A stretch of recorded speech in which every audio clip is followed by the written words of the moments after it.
স্ত্রী কখনো স্বামীর প্রিয় নারী হতে পারে না, কারণ স্ত্রীর অনেক ভুল। বেশিরভাগ লোককেই যদি প্রশ্ন করা হয় আপনার জীবনের সবচেয়ে প্রিয় নারীকে, প্রশ্নের উত্তরটা কী দিবে বলেন তো দেখি। আজ মনটা খুবই খারাপ। আসসালামু আলাইকুম, সবাইকে স্বাগত জানাই। আমি হোসেন আসছি নতুন আরেকটি ব্লগ ভিডিও দেখার জন্য। আশা করছি সবাই আল্লাহর রহমতে খুব ভালো আছে। আজকের ভিডিওটা সকালে নাস্তা খাওয়ার পর থেকে স্টার্ট করেছি। ফারিহাকে নিয়ে স্কুলে যাচ্ছিলাম, আসার পথে ফারদিনকে নিয়ে আসবো।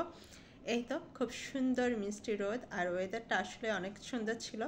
মিষ্টি রোদ বললে ভুল হবে, আমাকে কিন্তু ছাতা নিয়ে বের হতেই হচ্ছিল, কারণ আস্তে আস্তে গরমটা মানে যতক্ষণ পর্যন্ত বাইরে থাকি রোদে তাপমাত্রা যেন অনেক বেশি হয়ে যায়, গরমই লাগে বলতে পারি। তো ফারদিনকে নিয়ে আমি স্কুলে চলে এসেছি ফারিহার, আর এখানে অনেকগুলো কাজ ছিল, তো আমাকে প্রায় 1 আওয়ারের মতো ওয়েট করতে হয়েছে ওদের ক্লাস টিচারের জন্য। তো সব মিলিয়ে দেখছিলাম, চিন্তা করছিলাম, অনেক গভীরে চলে গেলাম শৈশব। আমাদের স্কুল টাইমটা, প্রাইমারিটা মনে নেই আসলে, তবে হাই স্কুলের ফ্রেন্ড সার্কেল সব কিছু মিলিয়ে অন্যরকম কিছু স্মৃতি আমার মাথায় ঘুরপাক খাচ্ছিল। তো মনটাও খারাপ হয়ে গিয়েছিল। তারপরে খুব সুন্দর একটা দিন উপভোগ করেছি, স্মৃতিচারণ করেছি, শৈশবে ফিরে গিয়েছি আলহামদুলিল্লাহ সব কিছুর জন্য। আর ফারদিনকে বলছিলাম আসো একটু ভিডিও করি, আমি ব্লগ বানাবো। তো ও অনেকটাই বিরক্ত, আবার অনেকটাই স্বস্তি নিয়ে আমার ক্যামেরার সামনে বারবার হাজির হয়েছে।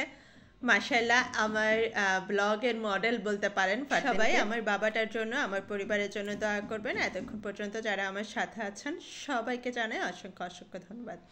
আমার এই ব্লগিং ভিডিওর কোথাও কোনো অংশ যদি একটুও ভালো লেগে যায়, ছোট্ট একটি লাইক দিয়ে আমাকে সাপোর্ট করার অনুরোধ করছি।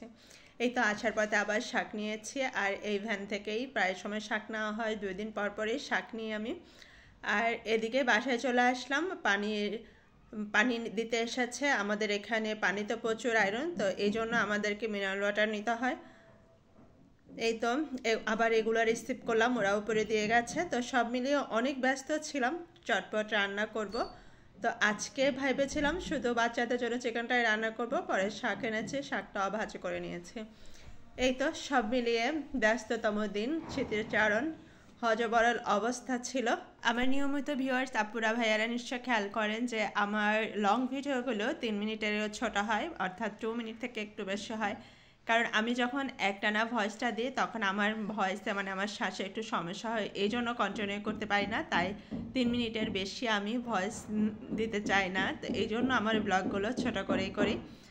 তো বিকেলে আমার ভাই এসেছিল, ওর আজকে অফ ডে ছিল, তো আসার সময় ফুচকা নিয়ে এসেছে, সবাই মজা করে ফুচকাও খেলাম। আলহামদুলিল্লাহ সব কিছুর জন্য সুন্দর একটি দিন আমাদের ছিল আজকে।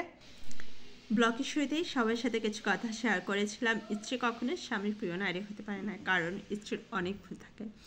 বেশিরভাগ লোককেই প্রশ্ন করলে দেখা যাবে ওরা বেশিরভাগ সবাই স্ত্রীকে কখনোই তাদের প্রিয় নারী বলতে পারে না। কেন পারে না আমি জানি না, তাদের ভুলের কারণে নাকি অন্য কোনো লোক লজ্জার ভয়ে। তো যাই হোক, আপনাদের মতামত জানাতে কিন্তু ভুলবেন না আমার সাথে, আমার কমেন্ট বক্সে, আমার খুবই ভালো লাগবে। এই তো ফুচকা খাচ্ছিলাম মজা করে। ফুচকা পছন্দ করে না এমন কোনো মানুষ হয়তো নেই, তারপরেও সবাইকে নিয়ে বসে গেলাম। আপনারাও জয়েন হতে পারেন। আজকে তাহলে এই পর্যন্ত, আল্লাহ হাফেজ।